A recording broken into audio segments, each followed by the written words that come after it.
Segundo gol de Pablo Hernández. Muy buen gol, muy buen gol. Muy buen gol. Pablo Hernández está demostrando su categoría que para mí es muy grande. Je vous paye pas, je vous donne les droits économiques de ce joueur. Voilà. Il faut savoir que Valence avait passé un contrat entre guillemets avec une banque. Au pire des cas, ils se sont dit bon on vous donne le terrain de l'ancien Mestalla entre guillemets. Parce que comme le nouveau terrain de l'ancien Mestalla ne couvrait pas nécessairement la nouvelle créance, dans tous les cas ils se faisaient avoir. D'ailleurs la banque, il faudrait que je retrouve le nom. Je crois que c'était la Bankia. La banque de Valence aura fait faillite, comme beaucoup de banques espagnoles à cette période-là. Donc voilà, donc on est dans une période très sombre un peu du football européen, où il y a beaucoup de clubs endettés. Il faut savoir qu'au courant des années 2000, il y avait pas mal de questionnements sur justement cette dette. Durant les années 2000, en Italie, il y a eu une dégringolade, que ce soit la Lazio, la AS Roma, vous aviez Parme, qui s'est cassé complètement en Serie A. Il faut savoir que la Lazio, ils vendent Nesta, etc. Sinon, ils font faillite. En Ligue 1, on a vu ça avec Strasbourg, Strasbourg, Le Mans. Le Mans, il faut savoir. Après, bon, c'était un peu plus avant, mais quand même, Marseille a eu pas mal de dettes. Bordeaux aussi. Oui. Donc, Jusqu'à aujourd'hui, Bordeaux. Oui, Bordeaux, voilà. Sur Bordeaux, mais en fait, là, d'après ce que tu dis, en fait, c'est que selon le modèle économique donc espagnol et le modèle de la Ligue 1, ça permet quand même aux clubs, même qui ont d'énormes dettes, justement, de se maintenir quand même à un certain cap, contrairement à d'autres championnats où les clubs vont dans les bas-fonds, en fait. Oui et non. Le Deportivo La Corogne, pour moins de dettes que ça, on parle quand même d'une dette de 500 millions d'euros pour un club qui a 70 millions d'euros de budget. Imaginez aujourd'hui Saint-Étienne. L'année dernière, ils avaient à peu près ce budget-là. Imaginez Saint-Étienne avec 500 millions. On parle d'un demi-milliard d'euros. C'est juste abyssal. Mais ils ont réussi à se faire sauver. Je vais vous expliquer comment c'est un peu... D'ailleurs, il y a énormément de choses à dire sur ce club. Mais ce qui a fait que Valence n'est pas tombé, c'est l'importance du club dans la ville. Parce qu'à un moment, il sera sous tutelle. C'est comme si demain, la mairie de Paris avait le PSG. Voilà, entre guillemets. Voilà. Donc ils ont réussi à négocier leurs créances, etc. Ils ont refait un nouvel endettement pour boucler leur saison. Et ils se sont engagés à rembourser, etc.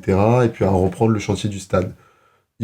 D'ailleurs, petite anecdote, sympathique, ça dépend pour qui. Solaire vend le club au nouveau président pour une somme de 80 millions d'euros. D'accord. C'était Monsieur Soriano, si je dis pas de bêtises. Ce Monsieur Soriano a payé ses 80 millions d'euros, je crois, avec des faux chèques. Donc l'ancien président n'a jamais reçu ces thunes. Ce qui s'est passé, c'est qu'il l'a chassé, mais dans toute l'Espagne. Il avait organisé une tentative d'enlèvement. Et en gros, il voulait le séquestrer, le torturer tant qu'il payait pas. Il s'est fait attraper. Il a réussi à s'en sortir auprès de la justice espagnole parce qu'en fait, une des personnes qui était avec l'ancien président Solaire, en fait, c'était un indique. Et il avait mis sur écoute le président, mais il n'avait pas l'autorisation de l'administration espagnole. Du coup, il ne pouvait pas utiliser les écoutes pour... Et qu'est-ce qu'il en est advenu de ce monsieur Soriano? Du coup, il est resté combien de temps à la présidence Il est resté, je crois, de 2009 à 2010 ou 2011. Il a fait 1 an ou 2. Ah oui, vraiment pas resté longtemps. Ouais. Mais les deux sont surendettés. Du coup, il a réussi grâce à, on va dire, un vice de procédure, tout simplement. Il a réussi, l'ancien président Solaire a réussi du coup à ne pas aller en prison. Bon, après, la réquisition, c'était 2 ans. Une tentative d'enlèvement avec armes, etc. Sur femme et limite peut-être même enfant, si ça se trouve, tu vois. Donc voilà, donc c'est un peu un club. D'ailleurs, Peter Lim s'en servira et dira oui, vous me critiquez parce que je suis pas de Valence, je suis pas de la région, mais regardez, les anciens présidents, c'était des mecs du cru et regardez ce qu'ils ont fait du club. Ce qui n'est pas faux. C'est qu'il est singapourien, c'est ça? C'est ça, exactement.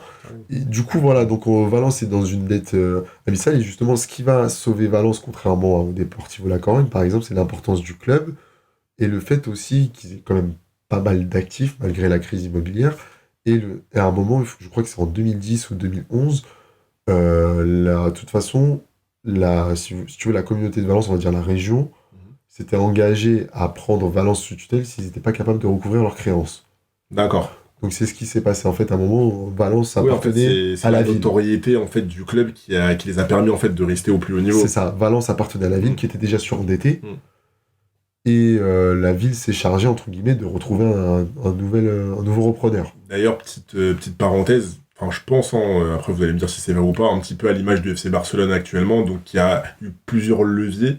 Mais si c'était pas le FC Barcelone, est-ce que justement ils auraient eu ces 4 ou 5 leviers dont on parlait Alors, il faut savoir que le FC Barcelone est endetté, comme on a dit, je crois, à hauteur de 800 voire 1 milliard d'euros. La dette du Barça date depuis très très longtemps. Très longtemps, ouais. Il faut savoir que le Barça, même quand ils gagnent la Ligue des Champions en 2006, ils sont déjà endettés de plusieurs centaines de millions d'euros. C'est pas quelque chose de récent, c'est pas à cause du Covid qu'ils sont endettés, c'est leur modèle économique qui est comme ça en fait. Dû aussi à leurs dépenses complètement farfelues avec les transferts de Bien sûr, ça les a Coutinho, encore plus, en fait, les Dembélé, commissions, c'est ça, les commissions d'argent. et surtout des transferts qui n'ont pas été rentables au final pour le Absolument. club. Notamment, le plus gros flop restera Coutinho, même si Dembélé se rattrape encore un peu aujourd'hui. Mais Coutinho restera l'un des plus gros flops de l'histoire du FC Avec la Barcelone. médaille de bronze de Aussi. celle Griezmann, quand même. Griezmann aussi fait partie malheureusement de ces gros flops. Mais néanmoins, Griezmann aura pu faire un peu de statistiques et être deuxième meilleur buteur du club et deuxième meilleur passeur. Je trouve que néanmoins on a un petit peu dur avec lui, mais ça reste pas le plus Oui. gros flop de l'histoire du FC J'aimerais Barcelone. rajouter quelque chose quand tu vois que Zidane part au Real pour 78 millions d'euros et tu vois les joueurs que recrute la Juve grâce à cet argent Mhm. et ce que fait le Barça avec la vente de Neymar. Je pense que c'est plus les dirigeants du Barça de l'époque qui sont responsables Bien de la sûr. crise actuelle que le Paris Saint-Germain.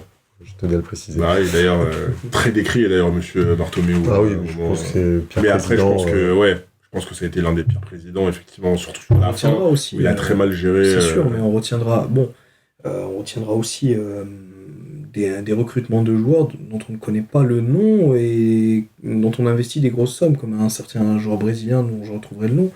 Mais et aussi des salaires trop surestimés par rapport au poste. On retiendra le salaire de Neto qui est vraiment surestimé par rapport à un poste de deuxième gardien.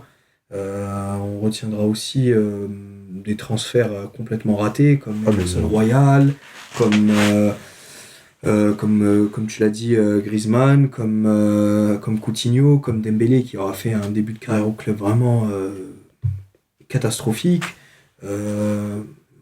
toute façon, on comme pourra faire- Arthur aussi, pour- comme Arthur, ce On sera pourra faire la liste parallèle. après, je pense. comme Ouais. l'anglais, ce sera raté. Pour faire le parallèle un petit peu avec le FC Valence, justement, le Barça, justement, c'est un club qui est censé former donc, grâce à la Masia, etc. Donc, d'ailleurs, ça a été un petit peu surfait pour moi. Ils ont eu une très grosse génération, Enfin, je sais mais ça n'a si pas tu toujours peux- été le cas. Voilà, exactement. Comme tu as dit, si tu peux reproduire une génération comme ça. Exactement. ça va Par être exemple, difficile. Valence, moi aussi, je pense, ce qui a, après tu vas me dire si j'ai bon ou pas, ce qui les a aussi maintenus, c'est que ils ont un très bon centre de formation, l'un des meilleurs d'Espagne avec l'Athletic Bilbao, le Barça, Real Sociedad aussi, mais bon, ça c'est par rapport à leur modèle, voilà, de garder des joueurs basques, etc.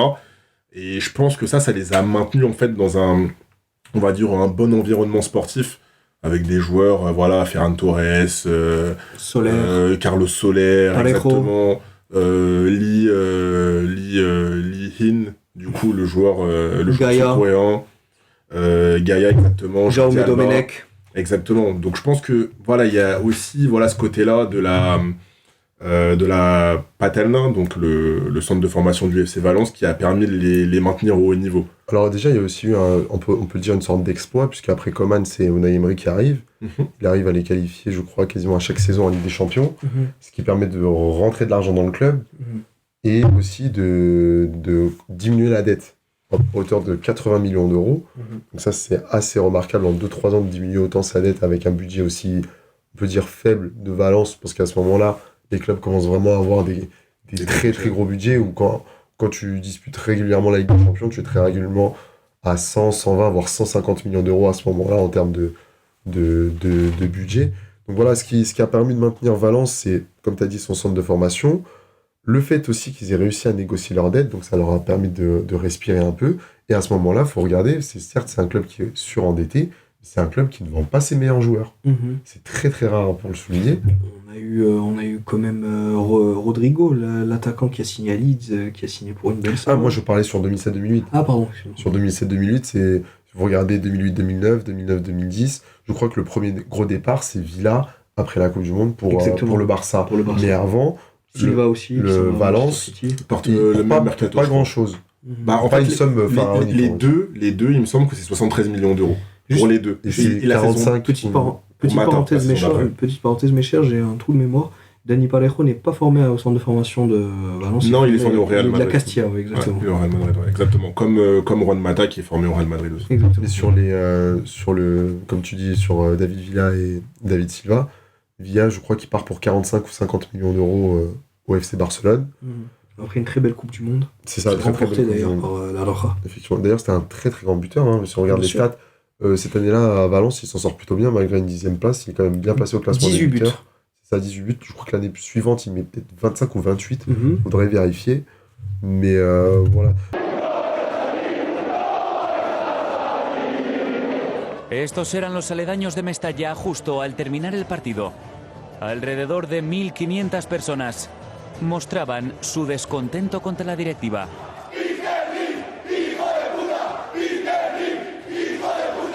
Donc voilà, Valence sur cette période-là, c'est un club qui est très décrié.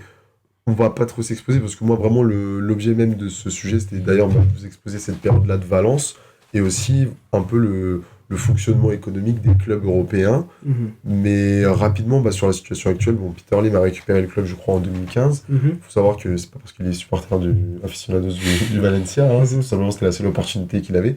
Quelques années auparavant, il voulait racheter Liverpool, ça lui a été refusé. Il a refusé son dossier. Il a voulu racheter le Milan auprès de Berlusconi, pareil, refusé. Il lui restait Valence, notamment avec l'aide de Jorge Mendes, et qui lui sert plus de business qu'autre chose. Faut D'où savoir. le fait que Mendes a pu implanter ses joueurs beaucoup plus facilement là-bas. Et d'où le fait aussi que, par exemple, Soler va au Paris Saint-Germain, puisque Mhm. Soler, Campos et Mendes sont très proches. Du coup, Valence, il faut savoir que cette année, pour valider je crois, leur budget en Liga, ils étaient obligés d'avoir 40 millions d'euros. Mhm. Du coup, Soler part au PSG pour 40 millions d'euros. D'accord, ok. Tout Et simplement. sportivement aussi, du coup, vu qu'on parle de sportif, le fait que Jorge Mendes puisse implanter justement ses joueurs, sportivement quand même, ils ont eu des bons joueurs. Enzo Pérez notamment, C'est André vrai. Gomez, ça les a quand même permis de rester à un niveau Cancelo, acceptable. Mais Quand sur- c'est joué au Cancelo, Est-ce que exactement. tu trouves ça normal? Il y a eu d'ailleurs une affaire auprès de la FIFA, mais bon, qui n'a rien donné auprès de la justice espagnole. Il y a quand même eu une affaire d'un joueur qui a été payé, et tu vois le président qui prend sa commission sur le transfert, et Jorge Mendes qui prend sa commission sur le transfert via des sociétés. Donc c'est un peu... En fait, comment dire? Ça rappelle un peu l'OM sous... quand il y avait Baresi et... Ouais, compagnie. on peut dire ça. Je dirais pas nécessairement un problème d'éthique, mais comment dire? Il y a une sorte... le mot m'échappe, mais il y a une sorte de... Tu peux pas être, comment dire, vendeur et acheteur en même temps. Ouais, je vois, il y a En des fait- petits micmacs qui se... Voilà, il y a conflit d'intérêts, c'est ce que je cherchais. Il y a Mhm. des gros conflits d'intérêts. Il faut savoir que Peter Lim avait des parts dans une société, je crois que c'était dans Gestifoot, la société de Mendes, si je dis pas de bêtises, ou alors c'était dans une autre société avec justement la TPO, Third Party Owner.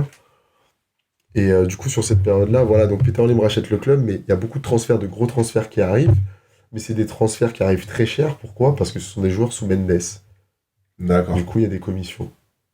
Donc, certes, c'est des joueurs compétitifs, mais Peter Lim arrive pourquoi? Pour assainir les finances du club, pour reconstruire Mestalla et refaire de Valence un très grand club européen. Pour l'instant, ça fait quand même 5-6 ans, il ne s'est pas passé grand-chose. Il y a peut-être eu une campagne européenne en Ligue des Champions. Il y a eu quand même une ou deux campagnes européennes en Europa, mais Valence est dans une situation financière, je parle à l'heure d'aujourd'hui, Mhm. catastrophique. Certes, il y a eu le Covid, mais Valence, c'est un club qui perd de l'argent. Ouais, et puis même, après, voilà, on va dire une éclaircie avec la finale justement pour le centenaire. Pour le centenaire, oui, voilà, mais c'est 2019, trop peu. où ils- Quand t'es Valence, c'est trop peu. où ils gagnent contre le Barça d'ailleurs. C'est ça, Ils gagnent contre c'est le ça. Barça, et après ils refont une finale l'année dernière contre le Betis Séville où ils perdent. Aussi. Mais même au niveau coulisses du FC Valence, avec le président justement qui est parti, parce qu'il avait critiqué Peter Lim. C'est ça. Il avait critiqué dans des audios donc en disant qu'il connaissait pas grand chose au football, Ce qui est pas faux. ce qui est pas faux. Et également le président, il me semble que c'est, il s'appelle je crois Anil Marty, quelque chose comme ça, C'est ça. ou Anil Murti, Ouais. qui est parti, Murphy, je sais plus. qui avait également bloqué en fait la section commentaires donc dans tous les réseaux sociaux du FC Valence pour que les supporters du FC Valence tout simplement ne puissent pas le critiquer. Donc il y avait comme une espèce de dictature, on va dire. Après, ils viennent de Singapour, donc c'est pas très étonnant. C'est un modèle de fonctionnement très courant là-bas. Très, pas un très pays différent. très ouvert, Ouais, très différent, effectivement, par rapport à certains pays, on va dire, occidentaux. Mais voilà, en tout cas, il y a eu quand même pas mal de petits micmacs voilà, depuis justement cette saison. Depuis cette saison du maillot que je porte, qui fait que le FC Valence s'en sort pas, on va dire. Voilà, et puis sur on va dire les vestiges de cette saison-là, vous avez encore le New Mestalia qui traîne. Il faut savoir que l'Espagne et le Portugal vont poser candidature pour la Coupe du Monde 2030 et ils ont pour projet du coup de rénover le New Mestalia pour la Coupe du Monde 2030. Donc c'est sorti là en octobre 2022, les travaux vont reprendre.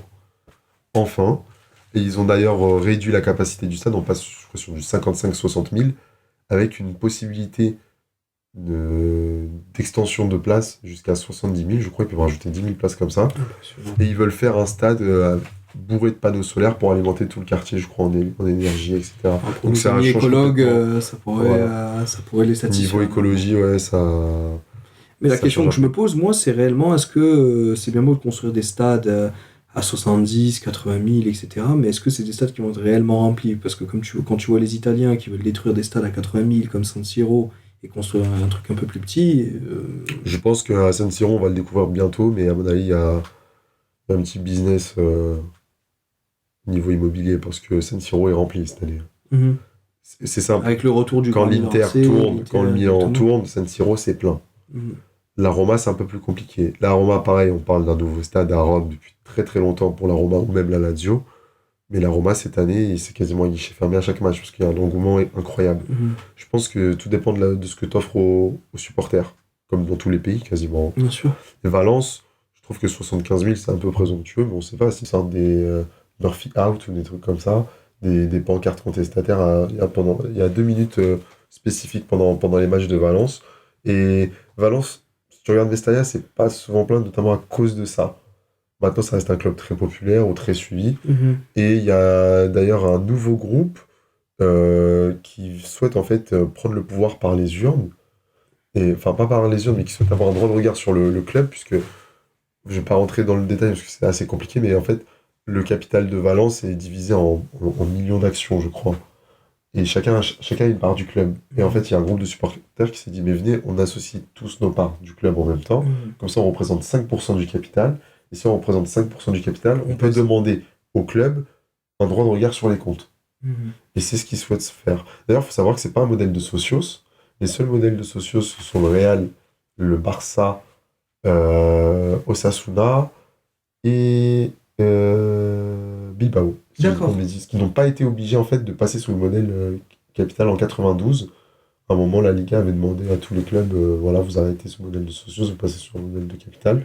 Valence a dû changer de statut du coup, mais les clubs que j'ai cités du coup ont toujours leur premier statut en fait à la création du club. Mais voilà, les supporters ont quand même une importance dans le club à Valence, ils sont propriétaires, on peut dire, du club d'une certaine manière de base. Ils ont une petite part de l'actionnariat. Attenzione, Ronaldinho